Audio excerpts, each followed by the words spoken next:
Question number 24 देखिए, मैंने पूरा लिखा नहीं, मैं पढ़ देता हूँ। क्वेश्चन नंबर 24 में कह रहा है कि 4 men लिफ्ट अ 250 किलोग्राम बॉक्स। ओके, एक बॉक्स है, ये देखिए बच्चों, मैंने ग्राउंड पे रखा है, ये इस तरीके से, करेक्ट। ये कोई बॉक्स है और इसका जो मास है वो कितना गिवन है, मास है 250 किलोग्राम। ठीक है, 4 लोगों ने इसको ऐसा पकड़ के ऊपर उठाया, ओके, इस बॉक्स को। तो कह रहा है कि 4 men lift 250 kilogram box to a height of 1 metre. इसको उठा के ये कितने हाइट तक ले गए, height h is equals to 1 metre. ये बॉक्स को उठा के यहाँ तक ले गए इस तरीके से, करेक्ट, ये ऐसे। ओके, नाउ स्टूडेंट्स देखिए, इस क्वेश्चन में सबसे पहली बात तो मैं आपको ये बताऊं कि इन्होंने बोला है 4 men, तो इससे आपको कंफ्यूज नहीं होना है। 4 men, 4 आदमी उठाए या एक आदमी उठाए उस बॉक्स को, उससे फर्क नहीं पड़ता है। जो वर्क डन होगा वो हमें यहाँ कैलकुलेट करना है, simply work done against gravity. Work done against gravity ये हमें कैलकुलेट करना है। ओके, देखिए पार्ट 1 में यही बोला है, how much work is done by the men in lifting the box. इस बॉक्स को ऊपर उठाने में जो मेन है उन्होंने कितना काम किया। यानी कि जब हम किसी बॉडी को ऐसे उठाते हैं, ये बॉक्स है, ये ग्राउंड पे रखा है, ये ऐसे हमने उठा दिया, ठीक, तो इसको हमने उठाया तो हमने वर्क डन अगेंस्ट ग्रेविटी किया है बच्चों। हमने क्या किया है, वर्क डन अगेंस्ट ग्रेविटी किया है। क्या आपको एक छोटा सा टॉपिक याद है जो मैंने पढ़ाया था? क्या टॉपिक था वो, छोटा सा याद दिला देता हूं। Work done against gravity. Okay, work done against gravity, ये टॉपिक क्या था? इसमें हमने आपको पढ़ाया था कि अगर कोई मास m है, ये ग्राउंड है, ठीक, कोई मास m है, करेक्ट, इस मास को आप ऊपर उठा रहे हो अगर, ठीक है बच्चों, इस मास को अगर आप ऊपर उठा रहे हो तो बताओ ऊपर की डायरेक्शन में आप कितना फोर्स लगाओगे? तो जवाब है इस बॉडी का जो वेट होगा। बॉडी का वेट क्या होता है? Gravitational force. भाई देखो ये बॉडी रखी है, आप इसको ऊपर उठाओगे तो आपको फोर्स लगाना पड़ेगा ना। क्यों? ग्रेविटी, इसको ग्रेविटेशनल फोर्स कहाँ खींच रहा है, इसको नीचे, आप कहाँ ले जाना चाहते हो उसको? ऊपर। तो बताओ आपको कितना फोर्स लगाना पड़ेगा? तो जवाब है ग्रेविटेशनल फोर्स से थोड़ा सा ज्यादा लगाना पड़ेगा, ठीक है। बट हम मान लेते हैं कि ग्रेविटेशनल फोर्स के इक्वल जब हम फोर्स लगाएंगे तो ये ऊपर चली जाएगी ऐसे। तो आपको ये फोर्स ऐसे कांस्टेंट फोर्स लगा के ग्रेविटेशनल फोर्स के इक्वल ऊपर ले जाना पड़ेगा, ये ऐसे। ग्रेविटेशनल फोर्स किसके इक्वल होता है? बॉडी के वेट के इक्वल। Yes sir. तो बॉडी का जितना वेट होगा उतना ही आपको फोर्स लगाना पड़ेगा ऊपर की डायरेक्शन में। ओके, और बॉडी का वेट का फॉर्मूला क्या होता है बच्चों? बॉडी का वेट का फॉर्मूला क्या होता है बताइए? अरे वेट ही तो ग्रेविटेशनल फोर्स होता है ना, ठीक। तो वेट का फॉर्मूला क्या होता है? ग्रेविटेशनल फोर्स क्या होता है? जितने फोर्स से अर्थ किसी ऑब्जेक्ट को अपने सेंटर की तरफ खींचती है उसको ही हम ग्रेविटेशनल फोर्स बोलते हैं। और ग्रेविटेशनल फोर्स बॉडी के वेट के इक्वल होता है, क्योंकि वेट कहाँ लगता है? नीचे, वही तो ग्रेविटेशनल फोर्स है। तो बॉडी का वेट कितना है बताओ? वेट का formula mass into acceleration due to gravity, m into g. Weight का फॉर्मूला जिसको नहीं याद है याद कर ले, m इंटू जी। ओके बच्चों, तो ध्यान से सुनिए, m इंटू जी, वेट इस पे कहां लग रहा है? नीचे। तो इतना ही फोर्स आपको लगाना पड़ेगा ये ऊपर, करेक्ट। मान लो आप इस पे F फोर्स लगा के इसको h हाइट तक ले गए। कितने तक? h हाइट तक। तो बताओ आपने कितना वर्क किया? Work done against the gravity आपने कितना किया? कैसे निकालेंगे? Force into displacement. ओके, तो फोर्स आपने कितना लगाया? फोर्स आपने कितना लगाया? m इंटू जी। भाई जितना वेट है उतना ही तो फोर्स लगाओगे आप, ठीक है। तो फोर्स की वैल्यू भी यहां पर कितनी हो गई? m इंटू जी। ओके सुनो, जितना इसका वेट है नीचे उतना ही तो फोर्स लगाओगे, ठीक। तो फोर्स कितना हो गया? m into ji.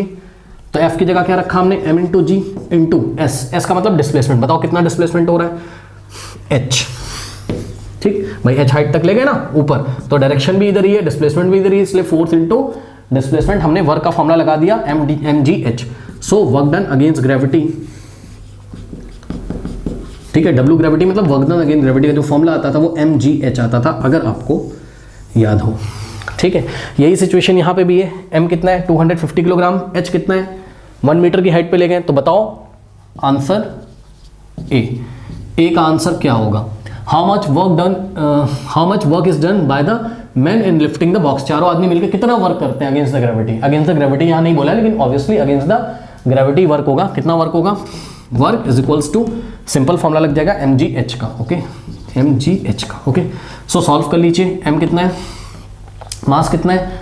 250 kilogram. g acceleration due to gravity question में दिया है 10, और हाइट कितनी है? 1 मीटर है। ओके, सो यहाँ से आ जाएगा 250 इंटू 10, यानी कि 2500 इंटू 1, 2500 जूल्स। ओके बच्चों, तो पार्ट ए का आंसर कितना आ गया? 250 joule is work done by the men in lifting the box. Part B, how much work do they in just holding it. बच्चों एक बार बताओ, ये जब तक ये इसको ऊपर उठा रहा होगा तब तक ये वर्क कर रहा है, ये टोटल वर्क कैलकुलेट कर लिया mgh से। अब चारों ने इसको ऐसे पकड़ के खड़े हुए हैं, ऐसे पकड़ के चारों इसको खड़े हुए हैं। क्या कोई वर्क हो रहा है? क्या कोई वर्क हो रहा है? वर्क होने के लिए क्या क्या चाहिए? फोर्स भी चाहिए, डिस्प्लेसमेंट भी चाहिए। ठीक, तो बच्चों फोर्स तो लग रहा है, फोर्स तो लग रहा है। अरे भाई बेचारे फोर्स तो लगा रहे हैं ना, चारों मिलके फोर्स तो लगा रहे हैं ऊपर अगेंस्ट द ग्रेविटेशनल फोर्स। नहीं लगाएंगे तो बॉक्स नीचे आ जाएगा। ओके, तो फोर्स तो ऊपर लग रहा है, कोई प्रॉब्लम नहीं, फोर्स तो ऊपर लग रहा है, लेकिन डिस्प्लेसमेंट कोई भी नहीं हो रही है। तो जस्ट अगर इसको होल्ड करके ऐसे खड़े हुए काफी, चाहे जितनी देर तक खड़े रहें, कोई भी वर्क नहीं होगा बच्चों, कोई भी वर्क नहीं होगा। क्यों?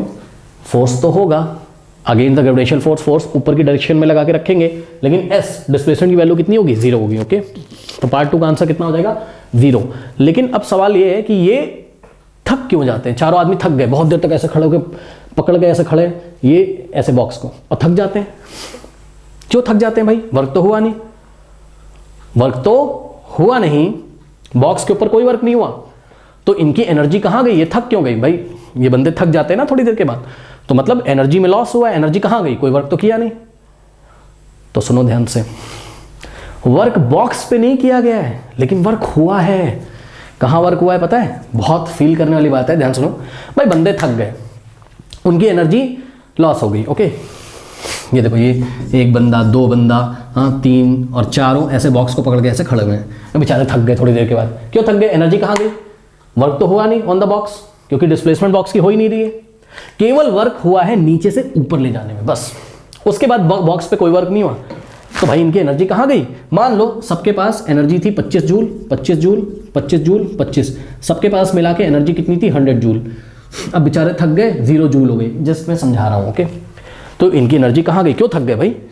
तो थक इसलिए गए बच्चों, बॉक्स के ऊपर वर्क नहीं हुआ है उसको होल्ड करने में, लेकिन इनकी बॉडी में जब इन्होंने बॉक्स को ऐसे ऊपर उठाया होगा तो इनकी बॉडी में कुछ मस्कुलर फोर्स डेवलप हो रहे होंगे भाई। ऑब्वियसली आप सोचो ना, ये ऐसे उठाएगा ऊपर दम लगाया, तो कुछ मस्कुलर फोर्स लगाया, तो उस मस्कुलर फोर्स ने बॉक्स का डिस्प्लेसमेंट तो नहीं किया ना, उस मस्कुलर फोर्स ने बॉक्स का डिस्प्लेसमेंट नहीं किया, बस बॉक्स को ऐसे पकड़ के खड़े हैं, तो बॉक्स पे तो कोई वर्क नहीं होगा, बॉक्स का डिस्प्लेसमेंट 0 है। लेकिन इसकी बॉडी में जो ब्लड पंप कर रहा होगा, जो ब्लड फ्लो हो रहा होगा, सोचिए जरा, मस्कुलर फोर्स लगाया, ब्लड बॉडी में इधर से उधर, मतलब भाई आप नॉर्मल खड़े हो तो ब्लड का फ्लो नॉर्मल होगा, ठीक, लेकिन आप ऐसे करके स्ट्रेंड, मतलब बहुत तनाव में अगर आप खड़े हो, आपकी मसल्स अगर तने हुए तो उसमें ब्लड थोड़ा सा तेजी से फ्लो करेगा, मोर रैपिडली फ्लो करेगा, तो ब्लड का जो फ्लो होगा, ब्लड का डिस्प्लेसमेंट होगा, यानी कि work done inside the body हो रहा होगा। ब्लड के मॉलिक्यूल्स, सोचो ब्लड के मॉलिक्यूल्स पे कोई फोर्स लग रहा है? यस सर, मस्कुलर फोर्स लग रहा है, ठीक। क्या ब्लड डिस्प्लेस हो रहा है? ब्लड में डिस्प्लेसमेंट हो रहा है? यस हो रहा है, और तेजी से हो रहा है, यानी कि कहीं ना कहीं वो वर्क डन हो रहा है, कहां पर? ब्लड पे। तो उनकी जो एनर्जी है वो बॉडी के अंदर जो ब्लड डिस्प्लेस हो रहा है उसमें कंज्यूम हो जा रही है। ऐसे सोचो, बाहर कोई वर्क नहीं हो रहा है बॉक्स पे, लेकिन बॉडी के अंदर ब्लड को डिस्प्लेस करने में वर्क हो रहा है, तो लगातार उनकी जो एनर्जी जा रही है वो वर्क डन उनकी बॉडी में जो हो रहा है ब्लड को डिस्प्लेस करने में, वहां कंज्यूम हो जा रही है, इसलिए वो लोग थक जाते हैं। ठीक है, बात समझ में आई कि नहीं आई? तो पार्ट सी में यही उसने पूछा है, why do they get tired while holding it. ठीक है, तो इसका आंसर ये देखिए, बहुत खूबसूरत आंसर हमने लिखा हुआ है, ठीक। आप इस आंसर को केवल यहां तक लिख सकते हैं या आप ये पूरा कॉपी कर सकते हैं। देखिए एग्जाम्पलर में आंसर लिखता है कि in order to hold the box men are applying force which is opposite and equal to the gravitational force. चारों आदमी एक फोर्स अप्लाई कर रहे हैं जो कि ग्रेविटेशनल फोर्स के अपोजिट है। यस सर, ये बॉक्स को ऐसे पकड़ के खड़ा हुआ है, चारों ग्रेविटेशनल फोर्स किधर लग रहा है? नीचे। इसके अगेंस्ट उतना ही फोर्स वो ऊपर लगा के रख रहे हैं, नहीं तो बॉक्स नीचे नहीं आ जाएगा, ठीक। जितना ग्रेविटेशनल फोर्स नीचे लग रहा है उतना ही ये ऊपर लगा के रख रहे हैं, तो equal and opposite force against the gravity ये लगा के रख रहे हैं। पढ़ लीजिए, in order to hold the box men are applying force which is opposite and equal to the gravitational force acting on the box. Okay, अब box पे ये फोर्स एक्ट कर रहा है, नो प्रॉब्लम, लेकिन बॉक्स का डिस्प्लेसमेंट नहीं हो रहा है, तो work done on the box कितना है? 0 है। यहीं से आप पकड़ लो पार्ट 2 का आंसर कि work done in part 2 is equal to force तो है, लेकिन डिस्प्लेसमेंट कितना है? 0। तो एफ इंटू एस 0 आ जाएगा। लेकिन आगे पढ़िए, while applying the force muscular effort is involved so they feel tired। अब ये जो फोर्स ऐसा लगा रहे हैं इसमें मस्कुलर फोर्स इन्वॉल्व है, इसलिए वो थक जाते हैं। मस्कुलर फोर्स मैंने आपको बताया, ठीक है भाई, मसल से ही तो फोर्स लगा रहे होंगे, और जब मसल्स पे वो क्या कह रहे हैं, कुछ स्ट्रेन डालेंगे, तनाव डालेंगे, कुछ प्रेशर डालेंगे, तो ब्लड का फ्लो तेजी से बढ़ जाएगा, यानी कि ब्लड का डिस्प्लेसमेंट होगा, तो कहीं ना कहीं बॉडी के अंदर ब्लड के ऊपर वर्क डन हो रहा है, तो वहां इसकी एनर्जी कंज्यूम हो जा रही है, ठीक है, तो इसलिए वो लोग थक जाते हैं। इसी चीज को आप चाहो तो यहां तक लिख सकते हो कि while applying the force muscular effort is involve so they feel tired, यहां तक छोड़ दो आप लिख के। अगर और डिटेल में लिखना है तो आप ये भी लिख दो, क्या, देयर मसल्स आर स्ट्रेच्ड, उनकी मसल थोड़ी सी स्ट्रेच हो जाती हैं, and blood is displace to the strain muscle, और जो तनावपूर्ण मसल्स हैं उसमें ब्लड क्या होता है, डिस्प्लेस होता है मोर रैपिडली, बहुत तेजी के साथ, okay. These changes consumes energy and the man feel tired, ये जो चेंज हो रहे हैं उसकी बॉडी के अंदर, ब्लड जो तेजी से डिस्प्लेस हो रहा है स्ट्रेन मसल्स में, ये बहुत ज़्यादा एनर्जी कंज्यूम करता है, इसलिए जो आदमी है वो थक जा रहे हैं। तो बाहर बॉक्स पे वर्क नहीं हुआ है, लेकिन अंदर बॉडी में ब्लड के ऊपर वर्क हुआ है उसको डिस्प्लेस करने में, करेक्ट। आई थिंक आपको समझ में आया होगा। तो पार्ट ए का आंसर कितना हो गया, 2500 जूल्स, पार्ट बी का आंसर हो गया 0, और पार्ट सी का आंसर ये लिखा हुआ है पूरा theory, okay. So this is part C का आंसर, करेक्ट स्टूडेंट्स। तो इसको नोट कर लीजिए, नोट कर लीजिए।